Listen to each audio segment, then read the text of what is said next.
ಪಾಂಡವಪುರ ಪಟ್ಟಣದ ತಾಲೂಕು ದಂಡಾಧಿಕಾರಿ ಬಸವರ ರೆಡ್ಡಪ್ಪ ರೋಣದ ಅವರು 2 ಲಕ್ಷ ಲಂಚ ಸ್ವೀಕರಿಸಿದ್ದಾರೆ ಎಂದು ಸುದ್ದಿ ಪ್ರಚಾರ ಮಾಡಿರುವುದು ಸತ್ಯಕ್ಕೆ ದೂರವಾಗಿದೆ. ಸುಳ್ಳು ಸುದ್ದಿ ಪ್ರಚಾರ ಮಾಡಿರುವ ಯೂಟ್ಯೂಬರ್ ಮೇಲೆ ಅಗತ್ಯ ಕ್ರಮಕ್ಕಾಗಿ ಆರಕ್ಷಕರಿಗೆ ದೂರು ನೀಡಿರುವ ತಹಸೀಲ್ದಾರ್. ಸುದ್ದಿಗಾರರೊಂದಿಗೆ ಮಾತನಾಡಿರುವ ತಹಸೀಲ್ದಾರ್ ಅವರು ಕಳೆದ 3 ದಿನಗಳ ಹಿಂದೆ ಒಂದು ದೃಶ್ಯ ಮಾಧ್ಯಮದಲ್ಲಿ ತಹಸೀಲ್ದಾರ್ ಅವರು 2 ಲಕ್ಷ ಲಂಚ ಸ್ವೀಕರಿಸಿದ್ದಾರೆ ಎಂದು ಸುದ್ದಿ ಪ್ರಚಾರ ಮಾಡಿರುವುದು ಶುದ್ಧ ಸುಳ್ಳು. ಯಾವುದೋ ಒಂದು ಕಾಣದ ಗುಂಪು ನನ್ನ ಹೆಸರಿಗೆ ಮಸಿ ಬಳೆಯುವ ಕೆಲಸವನ್ನು ಮಾಡುತ್ತಿದೆ. ಕಳೆದ 5 ತಿಂಗಳಿಂದ ತಾಲೂಕಿನಲ್ಲಿ ದಂಡಾಧಿಕಾರಿಯಾಗಿ ನಿಷ್ಠೆಯಿಂದ ಕೆಲಸವನ್ನು ನಿರ್ವಹಿಸುತ್ತಿದ್ದೇನೆ. ಕೆಲವು ರಾಜಕೀಯ ಬಲವುಳ್ಳ ವ್ಯಕ್ತಿಗಳು ಹಾಗೂ ಕೆಲವು ಗುಂಪುಗಳು ಅಕ್ರಮವಾಗಿ ಇರುವ ಕೆಲಸಗಳನ್ನು ಮಾಡಿಕೊಡಿ ಎಂದು ಒತ್ತಡ ನೀಡುತ್ತಿದ್ದಾರೆ. ಇವುಗಳನ್ನು ನಾನು ಮಾಡುವುದಿಲ್ಲ ಎಂದು ಹೇಳಿದ್ದಕ್ಕೆ ನನ್ನನ್ನು ಈ ತಾಲೂಕಿನಿಂದ ಬೇರೆ ಕಡೆ ಕಳಿಸಲು ಈ ರೀತಿ ಪಿತೂರಿ ಮಾಡುತ್ತಿದ್ದಾರೆ. ಇದಕ್ಕೆಲ್ಲ ನಾನು ತಲೆ ಕೆಡಿಸಿಕೊಳ್ಳುವುದಿಲ್ಲ. ಈಗಾಗಲೇ ಸುಳ್ಳು ಸುದ್ದಿ ಪ್ರಚಾರ ಮಾಡಿರುವ ಒಂದು ದೃಶ್ಯ ಮಾಧ್ಯಮದ ಮೇಲೆ ಪಟ್ಟಣದ ಆರಕ್ಷಕ ಠಾಣೆಯಲ್ಲಿ ಎಫ್ಐಆರ್ ಅನ್ನು ದಾಖಲು ಮಾಡಿದ್ದೇನೆ ಎಂದು ತಿಳಿಸಿದರು. ಕಂಡು ಸಹಿಸುತ್ತಿರುವಂತ ಕೆಲವಷ್ಟು ಶಕ್ತಿಗಳು ಒಂದು ವ್ಯಕ್ತಿತ್ವಕ್ಕೆ ಮುಸಿ ಬೆಳೆಯಬೇಕು. ಇವ್ರು ನೆಂಗೋಗಿಂದ ಓಡಿಸ್ಬಿಟ್ಟು ಸರ್ವಿಸ್ ನಲ್ಲಿ ಯಾವುದೇ ಕಪ್ಪು ಚಿಕ್ಕಿ ಇಲ್ಲದಂಗೆ ನಾನು ಕೆಲಸ ಮಾಡ್ಕೊಂಡು ಬಂದಿದ್ದೇನೆ.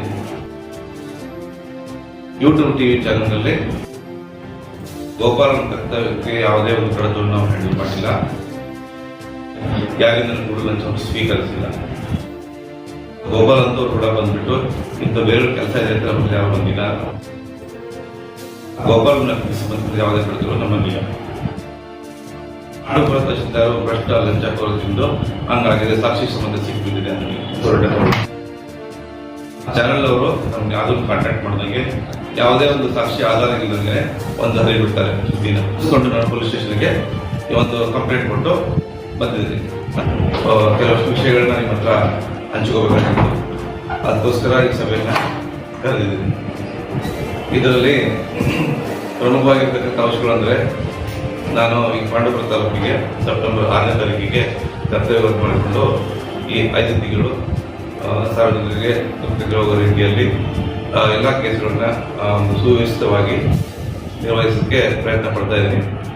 ಅದನ್ನ ನಾನಿಲ್ಲಿ ಬರೋಕ್ಕಿಂತ ಮೊದಲೇ ಕೂಡ ಬರದ ರೀತಿ ವ್ಯವಸ್ಥೆ ಮಾಡ್ತಿದ್ರು. ಬಂದಾಗಲೂ ಅವ್ರಿಗೆ ಎತ್ಕೊಟ್ಬಿಟ್ಟು ಈ ಥರ ವ್ಯವಸ್ಥೆ ಆಗ್ತಿತ್ತು.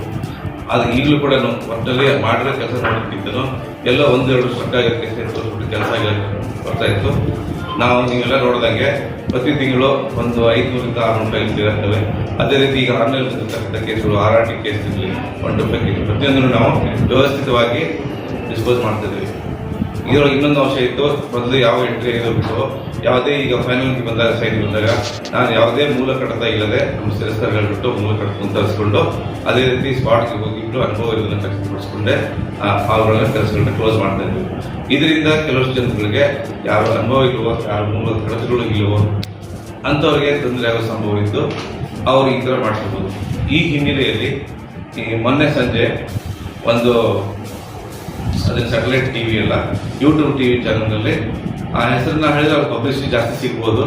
ಅದನ್ನ ಹೇಳಿದ್ರೆ ನಾನು ಹೆಸರು ಹೇಳಕ್ಕೆ ಪ್ರಯತ್ನ ಪಡ್ತೀನಿ. ಆ ಯೂಟ್ಯೂಬ್ ಚಾನಲ್ನಲ್ಲಿ ಒಂದು ಬರುತ್ತಿದ್ರು ತುಣುಕು.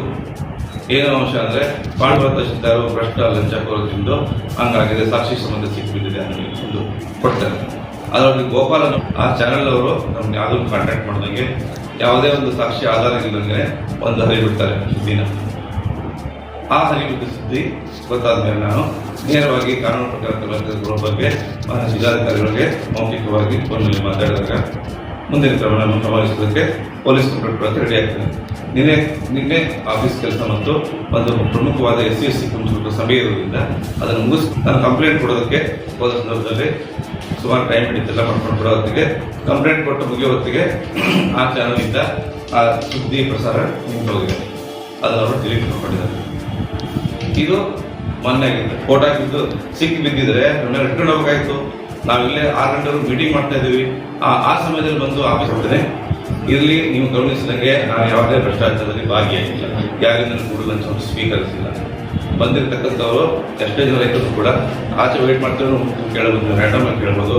ನಾನು ಯಾರು ಫೈಲ್ ಕ್ಲಿಯರ್ ಮಾಡಿದ್ದೀನಿ ಆ ಸರ್ವೆ ಪಟ್ಟಿ ಆಫೀಸಿಗೆ ಹೋಗಿದ್ದೆ, ಅವ್ರನ್ನ ಅಪ್ರೋಚ್ ಮಾಡಿ ಕೇಳ್ಕೊಂಡ್ರು ಇಂಥ ಕಡೆಯಿಂದ ಕುಳಿತುಕೊಂಡು ಕೆಲಸದ ದುಡ್ಡು ಡಿಮಾಂಡ್ ಮಾಡಿ ಕೆಲಸ ಮಾಡಿದ್ದಾರೆ ಅಂತ ಹೇಳ್ಬಿಟ್ಟು ಯಾವುದೇ ಇಲ್ಲಿ ದಾಖಲೆ ಇಲ್ಲ.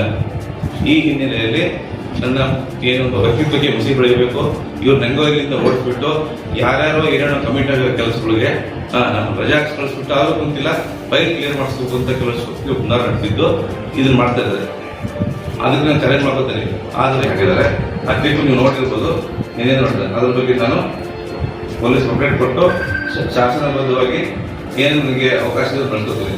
ಈಗ ನಿಮಗೆಲ್ಲ ಗೊತ್ತಿರೋ ರೀತಿ ನಮ್ಮ ಪ್ರಜಾಪ್ರಭುತ್ವಕ್ಕೆ ದೃಢವಾದ ವಿಶ್ವಾಸ ಇದೆ. ನಾನು ಟೋಟಲ್ ಈಗ 40 ವರ್ಷ ಸರ್ವಿಸ್ ಮಾಡಿದ್ದೀನಿ. ಡಿಫೆನ್ಸ್ ಅಲ್ಲಿ 20 ವರ್ಷ, ಕರ್ನಾಟಕ ರಾಜ್ಯ ಸರ್ಕಾರದಲ್ಲಿ 19 ವರ್ಷ, 1 ವರ್ಷ ಪ್ರೈವೇಟ್ ಅಲ್ಲಿ. ಈ 40 ವರ್ಷದ ಸರ್ವಿಸ್ ನಲ್ಲಿ ಯಾವುದೇ ಕಪ್ಪು ಚಿಕ್ಕಿ ಇಲ್ಲದಂಗೆ ನಾನು ಕೆಲಸ ಮಾಡ್ಕೊಂಡು ಬಂದಿದ್ದೀನಿ. ನನ್ನ ವಯಸ್ಸು ಏನಿದು ಗಂಟಾಘೋಷವಾಗಿ ಮಾಡಿಸ್ತಿ ಜೋರಾಗಿಂದ ಇರ್ಬೋದು, ನಾನು ಮೃದು ಸ್ವಭಾವ ಇರ್ಬೋದು, ಮಾತಾಡೋದ್ರೊಳಗೆ ನೀವೆಲ್ಲರೊಂದಿಗೂ ಖುಷಿಯಿಂದ ಇರ್ಬೋದು. ಹಂಗ ತಿಳ್ಕೊಂಡು ನಾನು ಯಾವುದೇ ಕಾರಣಕ್ಕೂ ವೀಕ್ ಅಂತ ತಿಳ್ಕೊಂಡ್ರೆ ಅದು ನನಗೆ ಏನಿದ್ದಾರೆ ಇಲ್ಲಿ ಒಂದು ರೆಸ್ಟ್ರಿಕ್ಷನ್ ಹಾಕ್ಬಿಟ್ಟು ನನಗೇನು ತೊಂದರೆ ಕೊಡಬೇಕು ಅಂತ ಸಹಿಸ್ಕೊಂಡಿದ್ದಾರೆ. ಅವ್ರಿಗೂ ಕೂಡ ನೇರವಾಗಿ ಮೆಸೇಜ್ ಕೊಡಕ್ಕೆ ಇಷ್ಟಪಡ್ತೀನಿ. ನಾನು ನನಗೂ ಈ ಮಾಧ್ಯಮ ಪ್ರಸಾದವಾದ ಸುದ್ದಿಗೂ ಯಾವುದೂ ಸಂಬಂಧವಿಲ್ಲ. ಸಂಬಂಧವಿಲ್ಲದ ಸುದ್ದಿಯನ್ನು ಆಧರಿಸಿಕೊಂಡು ಲೋಕಲ್ ಚಾನೆಲ್ ಅಲ್ಲಿ ಅದನ್ನು ಕ್ಯಾಪ್ಚರ್ ಮಾಡ್ಕೊಂಡು ಮಾಡಿದ್ದು ಅವರು. ನಿಮ್ಮ ತರ ನೀವು 10 ಜನ ಬಂದಿದ್ದೀರಿ. ಈಗ ನೀವು ನೋಡಿರ್ಬೋದು, ಅದನ್ನು ಪರಿಶೀಲನೆ ಮಾಡ್ಕೋಬೇಕು. ನಮ್ಮ ಪ್ರಜಾಪ್ರಭುತ್ವಕ್ಕೆ 4 ಸ್ತಂಭಗಳಿದೆ. ಒರಿಜಿನಲ್ ಡಿಫೈನ್ ಆಗಿದ್ದು ಕಾರ್ಯಾಂಗ, ಶಾಸಕಾಂಗ ಮತ್ತು ನ್ಯಾಯಾಂಗ. ಈಗ ಪತ್ರಿಕಾರಂಗ, ಮೀಡಿಯಾ ಕೂಡ ಒಂದು ಅವಿಭಾಜ್ಯ ಅಂಗವಾಗಿ ಪ್ರಜಾಪ್ರಭುತ್ವ ಮುಂದುವರಿಸಿಕೊಳ್ಳೋದಕ್ಕೆ ಒಂದು ಸಹಕಾರಿಯಾಗಿದೆ. ಅದನ್ನು ಯಾವುದೇ ಹಿಂದೆ ಮುಂದೆ ನೋಡಿದಂಗೆ ಯಾವುದೇ ಒಂದು ಪ್ರಚಾರಕ್ಕೋಸ್ಕರ ಇರ್ಬೋದು, ಅದು ಯಾವುದಾದ್ರು ಮಾತುಕತೆ ಇಟ್ಕೊಂಡಿದ್ದು ಒಂದೇ ಒಂದು ಚಾನೆಲ್ ಲೋಕಗಳು ಹಾಕಿದ್ದಾರೆ. ಅವ್ರ ಬಗ್ಗೆ ನಾನು ಕ್ರಮ ಗ್ಯಾರಂಟಿ ತಗೋತೀನಿ. ಈ ಸಭೆ ಮುಗಿಸ್ಕೊಂಡು ನಿನ್ನೆ ಯಾವ ಬಂದಿದ್ದೋ ಕಚೇರಿ ಮುಗಿದ್ರೆ ಪೊಲೀಸ್ ಸ್ಟೇಷನ್ ಹೋಗಿ ಕಂಪ್ಲೇಂಟ್ ಕೊಡ್ತೇನೆ. ಅದ್ರ ಪ್ರಕಾರ ಅವ್ರಿಗೇನು ಶೋಕಾಸ್ ನೋಟಿಸ್ ಕೊಡಬೇಕು, ವಕೀಲರು ಹೈರ್ ಮಾಡ್ಕೊಂಡಿದ್ದೀನಿ. ಅದನ್ನು ಮಾನಹಾನಿ ಅಷ್ಟಕ್ಕೆ ಏನು ಕ್ಲೇಮ್ ಮಾಡ್ಕೋಬೇಕು ಅದನ್ನು ಕ್ಲೇಮ್ ಮಾಡ್ಕೋಬೇಕು. ಅದು ಅಲ್ಲದೆ ನೀವು ಕೂಡ ನನಗೆ ಕಾರ್ಯನಿರ್ವಹಿಸುವಲ್ಲಿ ಸುಮಾರು ನನಗೆ ಸಹಕಾರ ಕೊಟ್ಟಿದ್ದೀರಿ. ನಾವು ಏನು ಇಲ್ಲಿ ಪ್ರತಿದಿನ ಫೀಲ್ಡ್ ಹೋಗ್ತೇವೆ, ಯಾವುದೇ ಕಾರ್ಯಕ್ರಮ ಭಾಗವಹಿಸಿರ್ಬೋದು, ನಮ್ಮ ಕಚೇರಿ ಫಂಕ್ಷನ್ ಇರ್ಬೋದು, ಪ್ರತಿಯೊಂದು ಕೂಡ ಆಗಮಿಸಿ ಪ್ರತಿಯೊಂದು ವರದಿ ಮಾಡ್ತಿದ್ದೀರಿ. ನಿಮ್ಮಗಳ ಸಹಕಾರದಿಂದ ನಾನು ಇನ್ನೊಂದು 4 ಸರ್ವಿಸ್ ಇದೆ. ಸರ್ವಿಸನ್ನ ನಿಶ್ಚಿತ ಸರ್ವಿಸ್ ಮುಗಿಸ್ಬಿಟ್ಟು ನಾನು ಒಳ್ಳೆಯ ರೀತಿಯಿಂದ ಹೆಸರು ಗಳಿಸ್ಕೊಂಡು ಹೋಗೋದಕ್ಕೆ ಇಲ್ಲಿ ಕೆಲಸ ಮಾಡ್ತಿದ್ದೀನಿ. ಅದು ಯಾವ ಅಲ್ಲಿಗೆ ಹೋಗ್ಬೇಕು ಅಂದ್ರೆ ನಿಮ್ಮ ಆಡಳಿತ ಒಂದು ಸಿಬ್ಬಂದಿ ವರ್ಗದವರು ನಿಮ್ಮ ಮೇಲೆ ಏನಾದ್ರು ನಿಮ್ಮ ಒಗ್ಗಟ್ಟಿಲ್ವಾ, ಇಲ್ಲೇ ಗುಂಪುಗಾರಿಕೆ ಇದೆ, ಇಲ್ಲೇ ರಾಜಕಾರಣ ಮಾಡಿ ಒಂದಷ್ಟು ರಾಜಕಾರಣದಿಂದ ನಿಮ್ಮನ್ನ ಕೆಟ್ಟಸ ಬರ್ಬೇಕು ಅಂತ ಮಾಡೋರ ಅಥವಾ ಬೆಂಕಿಯಲ್ಲೇ ಬಗೆ ಬರಲ್ವಾ? ಯಾವ ಕಾರಣಕ್ಕೂ ನಮ್ಗೆ ಯಾವುದೇ ರೀತಿಯಲ್ಲಿ ನೀವು ಕೇಳ್ಕೋಬಹುದು. ನಾನು ಕೆಲಸ ಮಾಡಿದ ಹೊರಗಡೆ ಡಿಸ್ಪ್ಲೇ ಮಾಡ್ತೀನಿ. ಯಾವ ಊರದ್ದು ಯಾವ ಫೈಲ್ ಕ್ಲಿಯರ್ ಮಾಡ್ತೀವಿ ಅಂತ ಅವ್ರನ್ನ ಕಾಂಟ್ಯಾಕ್ಟ್ ಮಾಡ್ಕೊಂಡು ಹೋಗಿ ನೀವು ಕೇಳ್ಕೋಬಹುದು. ಫುಲ್ಲ ಕೇಳ್ಕೋಬಹುದು. ನಾವು ಯಾರ ಹತ್ರ ದುಡ್ಡು ತಗೊಂಡು ಕೆಲಸ ಮಾಡಿದ್ದಾಗಲಿ, ದುಡ್ಡು ತಗೊಂಡು ಪೆಂಡಿಂಗ್ ಇದ್ದಲ್ಲಿ ದುಡ್ಡು ಬೇಕು ಅಂತ ಕೇಳಿದ್ದಾಗಿದ್ರೆ. ಎರಡನೇದಾಗಿ ಅದು ಯಾವ ಕಾರಣ ಗೊತ್ತಿಲ್ಲ. ಈಗ ನನ್ನ ಮೇಲೆ ಯಾಕೆ ಆಗ್ತಿಲ್ಲ ಅಂತ ಗೊತ್ತಿಲ್ಲ. ನಾನು ಹೇಳ್ದಂಗೆ ಆಡಳಿತ ಸ್ಟ್ರಿಕ್ಟ್ ಮಾಡಕ್ಕೆ ಪ್ರಯತ್ನ ಪಡ್ತಿದ್ದೀನಿ. ಅದಕ್ಕೆ ಇಷ್ಟ ಆಗಲಿಕ್ಕಿಲ್ಲ. ನಮಗೂ ಕೂಡ ಕೆಲಸವನ್ನು ನಿಗದಿತ ಮುಗಿಸಬೇಕು, ಇಷ್ಟು ಗುರಿ ಮಾಡಬೇಕಂತ ಇಲ್ಲಿ ಮಂತ್ರಾಲಯದಿಂದ, ಸಚಿವಾಲಯದಿಂದ, ಜಿಲ್ಲಾಧಿಕಾರಿಗಳಿಂದ ಒಂದು ಟಾರ್ಗೆಟ್ ಇರುತ್ತೆ. ಅದು ಕೊಡುವಾಗ ನಾವು ಸ್ಟಾಫ್ ಡೈಟ್ ಮಾಡಿ ಹೇಳಬೇಕು. ಲೂಸ್ ಇಟ್ಕೊಂಡು ಹೋದ್ರೆ ಕೆಲಸ ಆಗೋದಿಲ್ಲ. 10 ಗಂಟೆಗೆ ಹೋಗಿ ಬೆಳಗ್ಗೆ ಬಿಟ್ಟು ಅವ್ರನ್ನೆಲ್ಲ ಕೂಡಿಸ್ಕೊಂಡು ಹೇಳ್ತೀನಿ, ಕೊಡಬೇಕು ಇಷ್ಟು ಟಾರ್ಗೆಟ್ ಇದೆ, ದಿನಕ್ಕೆ ಇಷ್ಟು ಮಾಡ್ಬೇಕು. ನಾವು ಮಾಡಿ ಮುಗಿಸಿದ್ರೆ ಒಂದು ಎಲ್ಲರೂ ಮಾಡ್ತಾರೆ, ಒಬ್ಬರೇ ಅಂತಲ್ಲ. 7 ತಾಸು ಕೆಲಸ ಮಾಡ್ತಾರೆ, 31 ಜಿಲ್ಲೆ ಕೆಲಸ ಮಾಡ್ತಾರೆ. ಹಂಗಾಗಿ ಈ ಬೌದ್ಧಿಲಿ ಮಂಡ್ಯದಲ್ಲಿ ಈಗ ರಾಜ್ಯದಲ್ಲಿ ಪ್ರಥಮವಾಗಿದೆ. ಯಾಕೆ 7 ತಾಸು ನಾವು ಒಂದು ಪ್ರೆಷರ್ ಹಾಕ್ಬಿಟ್ಟು ಇಷ್ಟು ಕೊಡಬೇಕು, ಕೆಲಸ ಮಾಡ್ಬೇಕು ಅಂತ ಹೇಳ್ಬಿಟ್ಟು ಕೆಲಸ ಮಾಡ್ತಾ ಇದೀವಿ. ನಾನು ಕೂಡ ನೋಡಿರ್ಬೋದು, ನೀವು ಫೀಲ್ಡ್ಗೆ ಒಂದಿನ ಒಬ್ಬರ ಜೊತೆ ಒಂದು 4 ಮನೆಗೆ ಹೋಗ್ಬೋದು. ನಾನು ಉಳಿದಂತೆ ಆ ಫೀಲ್ಡ್ ಸ್ಟಾಫ್ ಅವರೇ ಹೋಗಿ ಮಾಹಿತಿ ತಗೊಂಡು ಮಾಡಬೇಕು. ಅದೇ ರೀತಿ ನಮ್ಮ ಫೀಲ್ಡ್ ಸ್ಟಾಫ್ ಕೂಡ ಒಂದೇ ಕೆಲಸ, ಸುಮಾರು ಕೆಲಸ ಇದೆ. ಇದು ನಮ್ಮ ಕ್ರಾಪ್ ಸರ್ವೆ ಇರ್ಬೋದು, ವಾಟರ್ ಸೋರ್ಸ್ ಗಣತಿ ಇರ್ಬೋದು, ಈ ಪಾವತಿ, ಆಧಾರು, 1 to 5 ಆನ್ಲೈನ್ ಮಾಡೋದು, ರಿಟರ್ನ್ ಆಗಿರೋ ಕೇಸ್ ಅಟೆಂಡ್ ಮಾಡ್ಕೊಳ್ಳೋದು. ಈ RRT ಕೇಸ್ ಕೂಡ ಆನ್ಲೈನ್ ಆಗಿದೆ. ಈಗ ನೀವು ಪಬ್ಲಿಕ್ಗೆ ತೆಗೆದು ನೋಡ್ಬೋದು, ಅದನ್ನೂ ಅವಕಾಶ ಕೊಟ್ಟಿಲ್ಲ. ನಾವು ಅಡ್ಮಿನಿಸ್ಟ್ರೇಷನಲ್ಲಿ ಯಾವ ಹಂತದಲ್ಲಿ ಎಷ್ಟು ಫೈಲ್ ಪೆಂಡಿಂಗ್ ಇದಾವೆ ಅಂತ ಡೇ ಬೈ ಡೇ ಗೊತ್ತಾಗುತ್ತೆ. ಅದನ್ನ ಮೂವ್ ಮಾಡ್ತಾ ಹೋಗ್ತೀವಿ, ಪೆಂಡಿಂಗ್ ಕೊಡೋಕ್ಕಾಗಲ್ಲ. ಆದ್ರಿಂದ ಯಾವ ರೀತಿ ಪ್ರೊಸೀಜರ್ ನಿಮ್ಗೆ ಗೊತ್ತಿಲ್ಲ. ನಾ ಅದಕ್ಕೆ ಆ ಕಾರಣ ಹುಡ್ಕೊಂಡು ಹೋದ್ರೆ ಅದನ್ನ ಗೊತ್ತಿಲ್ಲ. ಈಗ ನೆಕ್ಸ್ಟ್ ಅವ್ರಿಗೆ ಯಾರು ಹಿಡಿಯೋದು ಯಾರು ಬಿಟ್ಟರು ಅಂತ ಹೇಳಿ ಇನ್ವೆಸ್ಟಿಗೇಷನ್ ಆಗೋದ್ರೆ ನಾವು ಮಾಡ್ತೇವೆ. ಇದ್ರೂ ಇರ್ಬೋದು. ನನಗೆ ಆ ರೀತಿ ನಾನು ಕೆಟ್ಟ ಕೆಲಸ ಯಾವ್ದು ಮಾಡಿಲ್ಲ. ಒಳ್ಳೆ ಕೆಲಸ ಮಾಡ್ತಿದ್ರೆ ಕೆಡ್ಸೋರು 4 ಜನ ಇದ್ದೇ ಇರ್ತಾರೆ, 10 ಜನ ಇರ್ಬೋದು. ನಾನಂತೂ ಈಗ ನೀವು ಹೇಳಿದಂಗೆ ಹೊರಗಿನ ವೈರನ್ನು ಕಂಡ್ಕೋಬಹುದು, ಒಳಗಿನ ವೈರನ್ನು ಭಾರಿ ಕಷ್ಟ. ನಾನು ಈವನ್ ಬಾರ್ಡರ್ ಅಲ್ಲಿ ಕಾರ್ಗಿಲ್ ಕೆಲಸ ಮಾಡಿದ್ದೀನಿ, ರಾಜಸ್ಥಾನ ಬಾರ್ಡರ್ ಕೆಲಸ ಮಾಡಿದ್ದೀನಿ, ಗುಜರಾತಲ್ಲಿ ಮಾಡಿದ್ದೀನಿ, ಮನೆಗೆ ಆಸಾಮಲ್ಲಿ ಕೆಲಸ ಮಾಡ್ಕೊಂಡು ಬಂದಿದ್ವಿ. ಹೊರಗಿನ ವೈರಿ ಯಾರು ನಮ್ಗೆ ಗೊತ್ತಿರುತ್ತೆ, ನೇರವಾಗಿ ಹೊಡಿಬೋದು ನಿಮಗೆ. ಅದು ಒಳಗಿನ ವೈರಿನ ಅದು ಈ ಷಡ್ಯಂತ್ರಗಳು ಇದ್ದೇ ಇರ್ತವೆ. ಯಾರು ಲಾಭಕ್ಕೆ ಏನ್ ಮಾಡ್ಕೊತಾರೋ ಅದ್ರ ಬಗ್ಗೆ ನನಗೆ ಅವಕಾಶ ಇದೆ. ನಾನು ಮಾತಾಡ್ಕೊಂಡು ಈಗೂ ಕೂಡ ಹೇಳ್ತೀನಿ, ಯಾರು ಬಂದು ಇಲ್ಲಿ ಪ್ರೆಷರ್ ಹಾಕ್ತಾರೆ, 4 ಮಂದಿ ಕಡೆಯಿಂದ ಫೋನ್ ಮಾಡ್ತಾರೆ, ಗುಂಪುಗಳು ಕೆಲಸ ಮಾಡೋದು ಹೇಳ್ತಾರೆ, ಅವು ಕೆಲಸಗಳು ಆಗದ್ರೆ ಕೆಲಸಕ್ಕೇ ಈ ತರ ಮಾಡ್ತಾರೆ ಅನ್ನೋದು ನಂದು ಒಂದು ದೊಡ್ಡ ನಂಬಿಕೆ. ಅದು ಸತ್ಯ ಇರ್ಬೋದು, ಇಲ್ಲದೇ ಇರ್ಬೋದು. ನಾವು ಬ್ಯಾಕ್ ಗ್ರೌಂಡ್ ಅಲ್ಲಿ ಅದನ್ನ ಫೈಲ್ ರಿಪೇರ್ ಮಾಡ್ತಾ ಹೋಗ್ತೀನಿ. ನಮ್ಮ ಸೇಲ್ಸ್ದಾರ್ ಇರ್ಬೋದು, ಫೀಲ್ಡ್ ಸ್ಟಾಫ್ ಇರ್ಬೋದು, RIV ರಿಪೋರ್ಟ್ ತಗೊಂಡು ಬಂದ್ಬಿಟ್ಟು 2 ಕಡೆ ಫೀಲ್ಡ್ ವಿಸಿಟ್ ಮಾಡಿಬಿಟ್ಟು ಸಾರ್ವಜನಿಕರನ್ನು ಕಾಂಟ್ಯಾಕ್ಟ್ ಮಾಡ್ಕೊಂಡು ಯಾವುದು ಸತ್ಯ ಯಾವುದು ಮಿಥ್ಯ ಅಂತ ಹೇಳಿ ಅದನ್ನ ಮಾಡ್ತೀವಿ. ನಾವು ತೆಗೆದುಕೊಳ್ಳೋ ಯಾವುದೇ ಆರ್ಡರ್ಗಳು ಕೂಡ ಅಪೀಲಿಬಲ್ ಆಗಿರೋದ್ರಿಂದ ಯಾರು ಬಾಧಿತರು ನೋಡ್ಕೊಂಡ್ರು AC ಕೋರ್ಟ್ಗೆ ಹೋಗ್ಬಿಟ್ಟು ಅದಕ್ಕೆ ಪರಿಹಾರ ಕೇಳ್ಕೊಂಡ್ರೆ ಅದಕ್ಕೂ ಅವಕಾಶ ಇದೆ.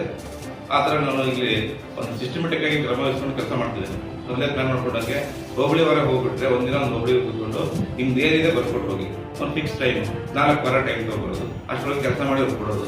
ಕೆಲಸ ಆಗಿಲ್ಲ ಅಂದ್ರೆ ಯಾಕಾಗಲ್ಲ ಅಂತ ಹಿಂಬರ ಕೊಟ್ರೆ ನಮ್ಮ ಕೆಲಸ ಮುಗಿದ್ದು. ಆ ಹಿಂಬರದ ಮೇಲೆ ಅವರು ನಮ್ಮ ಮೇಲೆ ಸಕ್ಷಮ ಪ್ರಾಧಿಕಾರಕ್ಕೆ ಹೋಗಿ ಸಾಲ್ವ್ ಮಾಡ್ಕೋಬಹುದು.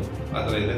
ಈಗ ಕೂಡ ನೀವು ಬರೋಕ್ಕಿಂತ ಮೊದಲು ಇದೆಯಪ್ಪ ಮೀಟಿಂಗ್ ಇದೆ ಅಟೆಂಡ್ ಆಗಿ ಬಂದ್ರು ಅವ್ರು ಕಷ್ಟ ಹೇಳ್ಕೊಂಡ್ ಬರ್ತಾರೆ. ನಾವು ಆದಷ್ಟು ಮಟ್ಟಿಗೆ ಎಲ್ಲವನ್ನು ಈ ಸಾಲ್ವ್ ಮಾಡೋದಕ್ಕೆ ಕಾನೂನು ಚೌಕಟ್ಟಿನಲ್ಲಿ ಏನು ಅವಕಾಶ ಇದೆಯೋ ಅದನ್ನು ಮಾಡೋದಕ್ಕೆ ಪ್ರಯತ್ನ ಪಡ್ತೀವಿ. ಪಾಕಿಸ್ತಾನ ಎನಿಮೆ ಉಳಿಸಿದಂಗೆ ಪಬ್ಲಿಕ್ ಇನ್ನೊಂದು ಎನಿಮೆ ತಿರ್ಬೇಕಾಗಿಲ್ಲ, ಅವರಿಂದಲೇ ಕೆಲಸ ಮಾಡ್ತಿರೋದು. ನಾವು ಕೆಲಸ ಮಾಡ್ತಿರೋದು ಸರ್ಕಾರ ಇರಲಿ, ನಮ್ಮ ಆಫೀಸ್ ಇರಲಿ, ಸಾರ್ವಜನಿಕರಿಗೆ ಸೇವೆ ಕೊಡ್ತಿರೋದು. ಇದು ಡಿಫರೆನ್ಸ್. ಹಿಂಗಿರುವಾಗ ನಾವು ಆ ರೀತಿ ಡಿಸ್ಕೌಂಟ್ ಮಾಡ್ತೀವಿ.